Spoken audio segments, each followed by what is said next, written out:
jumped off to talk a little more about the 2010 summit and what it will bring. So on the 19th of June in 2008, as was already mentioned, Prime Minister Harper announced that Canada's 2010 G8 summit would indeed take place in Huntsville, Muskoka from June 25th to the 27th that year. At the same time that Harper announced the summit, he also announced his 3 themes, which John has already talked about: open markets and free trade, global warming, and freedom, democracy, human rights, and the rule of law. If we look to previous summits, one can infer that Canada's 2010 G8 will also cover issues such as the world economy, climate change, biodiversity, non-proliferation, and Africa, including issues such as development, peace support, and health. However, a number of other issues, such as G8 expansion, energy, and food security, could all appear as well. Certainly, this year's 2009 Italian G8 summit in La Maddalena, Sardinia, will also have an influence. What happens there will impact the themes and structure of the summit here in Canada. The leaders may initiate ministerial meetings or meetings of other G8 bodies between 2009 and 2010.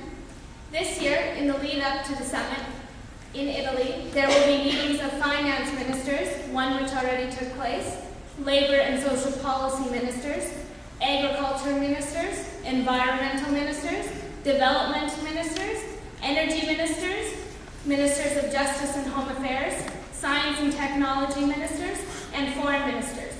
A similar ministerial schedule will accompany Canada's summit as well.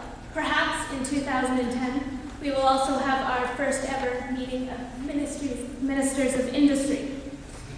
At the 2009 summit, the leaders could decide some of the additional participants to be invited in 2010, including the additional countries of the Group of 5, which include China, India, Brazil, Mexico, and South Africa. It may also include other international organizations, such as the International Monetary Fund, the United Nations, or the World Health Organization. And they will likely make commitments that will need to be met by the time Canada hosts the summit. And this will be in addition to 33 commitments that have already been made at G8 summits past over the past decade that are due to be fulfilled by 2010. These cluster in the areas of health, development, the environment, and peace support.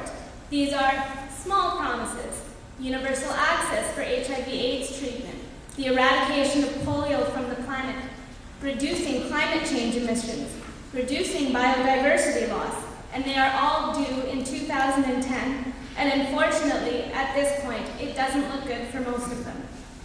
But maybe they could meet some of them, if they really focus their attention. If you could pick 3, which one would you most like to see the government and the other 7 governments meet? The sheet that was handed out earlier lists the major commitments that are due in 2010. This is your chance to choose and to get involved in the summit. We would like you to pick your top 3. Just put the number besides the one you think are the most important.